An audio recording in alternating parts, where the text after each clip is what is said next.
le monde. André Fonticilla, président, porte-parole de Québec solidaire. Ça fait toujours plaisir de rencontrer les camarades du réseau éco-socialiste. Ce matin, on m'a demandé de faire une brève analyse de la conjoncture actuelle. Ça va se concentrer principalement sur, tout d'abord, une tentative d'explication. Je vais fermer mon cellulaire. Tentative d'explication de ce qui s'est passé le 7 avril dernier, pour ensuite tout simplement dégager quelques perspectives pour les prochains 4 ans, quoi, hein, parce que vous savez ce qui s'est passé.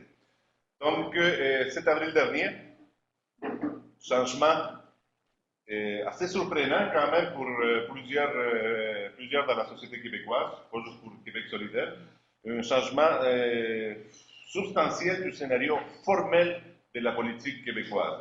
Pourquoi formel? Parce que, selon moi, dans le fond, la tendance des fonds n'a pas changé aussi radicalement que cela avec la victoire du Parti libéral. On est toujours dans le même projet des fonds, les mêmes projets néolibéraux qui visent à, d'une part, assainir, sous l'excuse d'assainissement des finances publiques, d'atteinte du déficit zéro. Il y a un projet de redéfinition du rôle de l'État et surtout du rôle de redistribution des richesses de l'État. Je vais revenir tantôt. Contrairement à ce que la plupart beaucoup de gens ici au Québec ont pu croire au tout début de la campagne électorale, on croyait qu'on se dirigeait vers une victoire possiblement majoritaire du gouvernement péquiste, cela alimenté en grande partie par les médias qui nous sortaient des sondages nous disant que le gouvernement marois était un terrain majoritaire. Mais bon, on va, encore une fois, il faut se méfier des sondages, surtout lorsque les différences entre les partis se situent dans la marge d'erreur. Mais non, en cours de route, finalement, on s'est retrouvé avec un gouvernement libéral majoritaire pour 4 ans. Et évidemment, ce gouvernement-là n'entend pas gouverner pour les 4 prochaines années. Et je suis convaincu que dans la tête de Philippe Couillard, lui, son programme, c'est pour les 8 prochaines années. Donc, il entend bien se faire réélire dans 4 ans et continuer son œuvre de réforme de l'État québécois. Donc, le Parti libéral a réussi à inscrire dans le temps, dans le long terme, son projet de réformateur et il a réussi à atteindre un certain niveau de stabilité qui va lui permettre justement d'avancer dans cette tâche-là. Après un hiatus du Parti québécois de 15 mois, ce qui est assez surprenant. Aussi étonnante soit-elle la victoire libérale, elle n'est comparable qu'à la défaite à la magnitude de la défaite du Parti québécois. La question qui se pose immédiatement, c'est pourquoi l'électorat a donné un appui aussi massif au Parti libéral, un parti, on va se le rappeler, qui a trempé depuis longtemps, mais dont on sait depuis 4-5 ans qu'il trempe dans la corruption de façon sérieuse, et de façon assez pointue, et aussi un parti qui a conduit le Québec à une crise sociale de grande envergure avec la grève étudiante, sans parler d'un style de gouvernement qui a introduit les PPP, qui a fait une gestion néolibérale de l'État. Et donc, il y a eu un rejet en septembre 2012, pas aussi significatif, massif qu'on aurait voulu. C'était déjà une surprise et peut-être les niveaux d'appui électoral obtenus par les partis libéraux en septembre 2012, c'était peut-être une annonce de la victoire libérale il y a 15 mois plus tard, en avril dernier. Donc, dans ce sens-là, la victoire libérale n'est pas tant une victoire libérale que surtout une débâcle du Parti québécois et la manifestation d'un désaveu significatif de ces partis, non seulement de la fraction de l'électorat qu'on peut qualifier d'indécis, donc on pourrait dire peut-être un 20-25% un électorat qui ne vote pas selon des lignes idéologiques, mais selon toutes sortes d'autres critères et qui peuvent changer assez rapidement d'allégeance politique.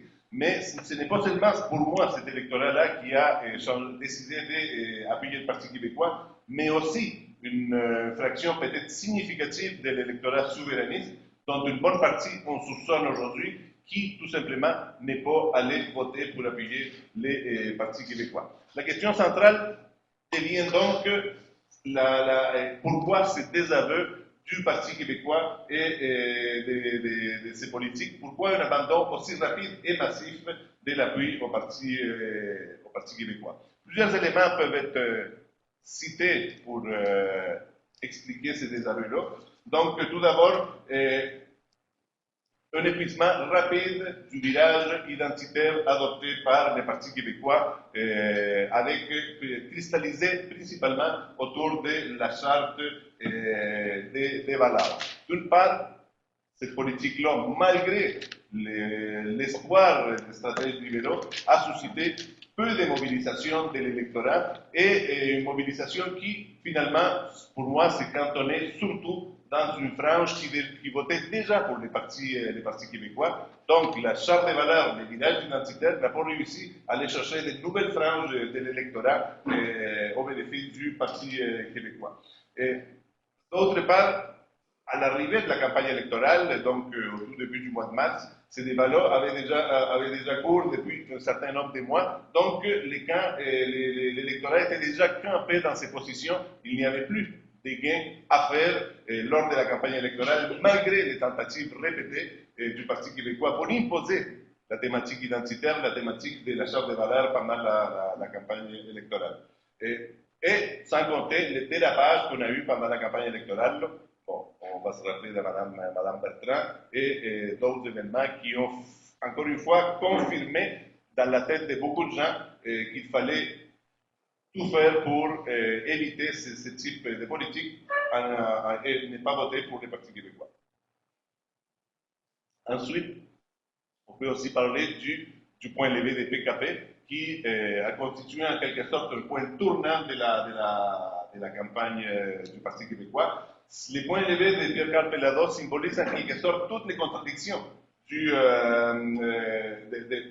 Parti québécois autour du thème de la souveraineté. D'une part, on voit l'arrivée d'un homme richissime, très puissant, qui contrôle 40% des médias au Québec, qui a de facto fait croire à beaucoup de gens au Québec que la possibilité de la souveraineté, de l'indépendance du Québec est à portée des mains avec l'appui de Pierre-Carl Pelado. Cela a suscité une mobilisation massive des gens qui, soit des fédéralistes, qui vont se mobiliser contre le projet d'indépendance du Québec, et aussi sous les indécis qui n'étaient pas prêts à avancer de façon décidée vers l'indépendance du Québec. Donc il y a eu un recul d'une frange très importante de l'électorat qui, dans d'autres contextes, aurait pu voter pour les partis québécois. Et d'autre part, la retraite calamiteuse, honteuse presque du Parti québécois suite au point levé de Pierre-Carl Pelado sur la question de la souveraineté. Vous allez vous rappeler de Mme Pauline Marois qui n'arrêtait pas de dire non, il n'y aura pas de référendum dans son premier mandat, non, il n'y aura pas de référendum dans son deuxième mandat, non, etc., etc. Cela a été très mal perçu par la base militante et la base électorale du Parti québécois qui voyait une indécision profonde de ce parti-là et un manque de volonté pour affirmer les propositions qui constituent les socles idéologiques du Parti québécois. Donc, d'une part, mobilisation massive des gens qui n'étaient pas prêts à avancer vers une possible, on le sait, très hypothétique, avancer vers l'indépendance du Québec, et d'autre part, un retrait massif de la base électorale du PQ qui voyait comment leur parti s'est défilé face à cette possibilité-là. Et ça a donné, en particulier dans la base électorale péquiste, un phénomène d'abstention assez important. Je veux vous dire, en termes de chiffres, le Parti québécois a perdu autour de 400 000 votes lors de la dernière élection par rapport à l'élection de 2012. Et Cela nous amène vers d'autres considérations que je n'aurai pas le temps de traiter aujourd'hui, mais c'est la baisse constante du vote de l'appui électoral envers les partis québécois à travers les années, à travers les différentes élections. Et c'est quelque chose qu'il faut expliquer en tant que parti indépendantiste, en tant que parti progressiste. Donc, la question pour les progressistes du Québec, y compris les gens qui sont à Québec solidaire, la question devient pourquoi les gens qui ont décidé de ne pas appuyer les partis québécois, qui se sont abstenus par exemple, on va prendre cette tranche-là, pourquoi n'ont-ils pas appuyé Québec solidaire? D'abord, disons d'emblée qu'à Québec solidaire, nous faisons un bilan positif de la campagne que nous avons menée. Une campagne professionnelle, une campagne pleine de propositions sur plusieurs sujets, une campagne très active sur le terrain, autant sur le plan national que sur le plan local. Nos candidats et candidates, plusieurs nous ont dit qu'ils n'avaient jamais été aussi actifs que lors de la dernière campagne électorale, et cela nous a amené à l'élection d'une députée de plus, Manon Massé, et l'obtention de 60 000 votes supplémentaires. Évidemment, c'est modeste. On est satisfait, mais on aurait voulu beaucoup plus. Si on compare avec les 400 000 votes perdus par les partis québécois, l'obtention, les gains de 60 000 votes pour Québec solidaire est nettement insuffisant. Notre campagne aurait dû aller en chercher normalement beaucoup plus, et la question à se poser pour nous, pour les progressistes qui sont à Québec solidaire, c'est pourquoi nous n'avons pas réussi à convaincre cet électorat-là d'adhérer aux idées de Québec solidaire en votant pour nous. Plusieurs éléments peuvent être avancés. Principalement, je dirais qu'il y a un manque de crédibilité des idées de Québec solidaire par rapport à un grand nombre des électeurs et électrices. Non pas tellement sur le terrain de la souveraineté, où Québec solidaire, de façon décidée, de façon très claire, a mis la perspective d'un référendum dès le premier mandat sur un gouvernement solidaire qui était élu, et cela a été perçu de façon favorable par un grand nombre de personnes, surtout dans la base électorale souverainiste. Mais c'est surtout, je dirais, sur le terrain économique où les propositions de Québec solidaire n'ont pas réussi à faire des percées importantes dans l'électorat, malgré le sérieux de nos propositions, des propositions bien argumentées, des propositions qui avaient un socle théorique solide, mais cela ne suffit pas. Il faut, la question de la crédibilité est une question très subjective, et nous n'avons pas réussi à faire en sorte que nos propositions, que l'électorat perçoive nos propositions comme réalistes et propositions pour lesquelles il faut, propositions qui motivent à donner un vote à Québec solidaire. Il faut dire que les propositions avancées par Québec solidaire sont à l'encontre d'une hégémonie idéologique existante dans la société.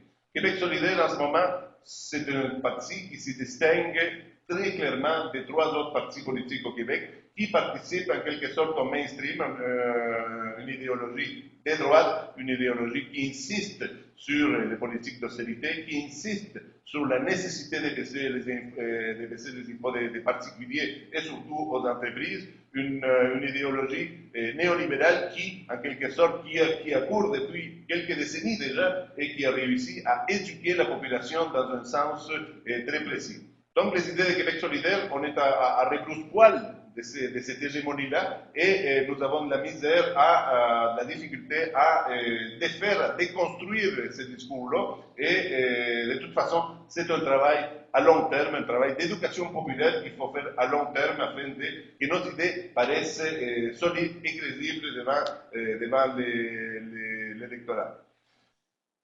Ceci dit, un point positif, je souligne l'inscription à long terme d'un parti de gauche sur la scène politique québécoise, ce qui est assez extraordinaire dans un contexte nord-américain. À côté des États-Unis, on est là. Oh, merci. On est la seule législature où nous avons trois députés clairement des gauches en Amérique du Nord. C'est un fait qu'il reste à souligner. Très rapidement, les perspectives, puisqu'il ne reste pas beaucoup de temps. Donc, je répète, l'élection du Parti québécois ne marque pas une rupture dans les politiques, dans la tendance des fonds de la politique au Québec. C'est un approfondissement des politiques néolibérales. Premier signal, budget l'État avec sa panoplie de compression indiscriminée dans les services publics. Accompagné d'une offensive majeure contre le mouvement syndical avec son projet de loi portant sur le régime de retraite dans le monde municipal et universitaire aussi.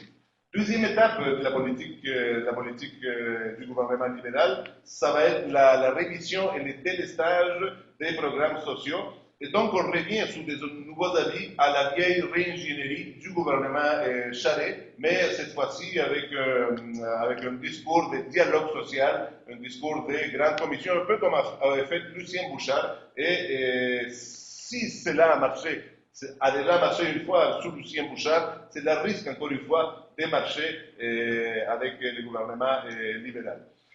Ça va être accompagné également d'une révision en profondeur de la fiscalité québécoise qui va, selon ce que le Parti libéral a déjà dit publiquement, ça va être, l'objectif, c'est la diminution de l'impôt des particuliers et des entreprises et un déplacement du fardeau fiscal de l'impôt des particuliers vers la tarification des services publics. Donc, augmentation de la TVQ, augmentation des tarifs d'électricité et, par exemple, l'introduction des vieilles lubies du Parti libéral, la modulation des tarifs selon les revenus et l'indexation systématique des prix des tarifs des services publics. Troisième étape qui s'en vient déjà au début de l'année 2015, ça va marquer peut-être toute l'année 2015, dans les négociations dans le secteur public, qui va consister fondamentalement à faire accepter au mouvement syndical les gels de la masse salariale.